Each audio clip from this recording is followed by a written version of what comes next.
రాష్ట్ర ప్రజలకు భద్రత కల్పించడం కూడా తప్పుగా కనిపిస్తోంది రామోజీకి. ప్రజల రక్షణ కోసం రాష్ట్రమంతటా సీసీ కెమెరాలు ఏర్పాటు చేయడానికి తీసుకుంటున్న చర్యలపై కూడా బురద జల్లింది ఈనాడు. మరోసారి రాష్ట్ర ప్రభుత్వంపై అక్కసు వెళ్లగక్కింది. జరిమానాల ద్వారా అప్పు తిరిగి చెల్లిస్తారంటూ వక్రభాష్యాలు చెప్పింది. సీసీ కెమెరాల పేరుతో మరో అప్పు అంటూ రామోజీ తప్పుడు కథనాన్ని రాశారు. జరిమానాలతో తీసుకున్న అప్పుని తిరిగి చెల్లిస్తారని కూడా తప్పుడు భాష్యాలను రాసేశారు. ఈనాడు రాసిన వార్తను ఖండించారు AP state fibre net limited managing director M Madhusudan Reddy. ప్రజలను భయపెట్టేలా కథనం రాశారంటూ ఆయన తప్పుబట్టారు.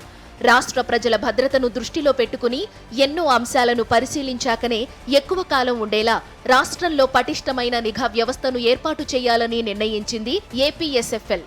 ఆర్థికంగా సాధ్యాసాధ్యాలను, సర్వేలైన్స్, మౌలిక వసతులు లాంటి అంశాలను దృష్టిలో పెట్టుకుని ఎంతో కసరత్తు తరువాత దీనిపై నిర్ణయం తీసుకున్నారు. రాష్ట్ర ప్రజల భద్రత కోసం ఇప్పుడున్న వ్యవస్థను వినియోగించుకుంటూ కొత్త మౌలిక సదుపాయాలను అభివృద్ధి చేయడమే దీని ప్రధాన లక్ష్యం. ఏపీఎస్ఎఫ్ఎల్ నుంచి అభ్యర్థన వచ్చిన 10 రోజుల్లోనే రుణానికి ప్రభుత్వం అనుమతి ఇచ్చిందంటూ రాసిన కథనంలో వాస్తవం ఏమాత్రం లేదు. ఇక ఎక్కడా ఒక ప్రాజెక్టు కోసం తీసుకున్న రుణాలను తిరిగి చెల్లించడానికి జరిమానాలపై ఆధారపడటం అనేది ఉండదు. ప్రాజెక్టులో భాగంగా అభివృద్ధి చేసిన మౌలిక సదుపాయాల నుంచి పొందిన లీజు, అద్దెలు లాంటి ఆదాయాల ద్వారా మాత్రమే రుణాలు తిరిగి చెల్లిస్తారు. ట్రాఫిక్ నిబంధనలు ఉల్లంఘించిన వారికి విధించిన జరిమానాల ద్వారా వచ్చిన మొత్తాన్ని ప్రజల భద్రతా చర్యలకు వినియోగిస్తారు.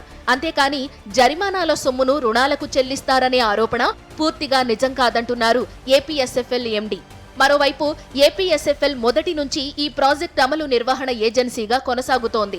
అందులో భాగంగానే ఈ ప్రాజెక్టును హోంశాఖ కూడా వినియోగించుకుంటోంది.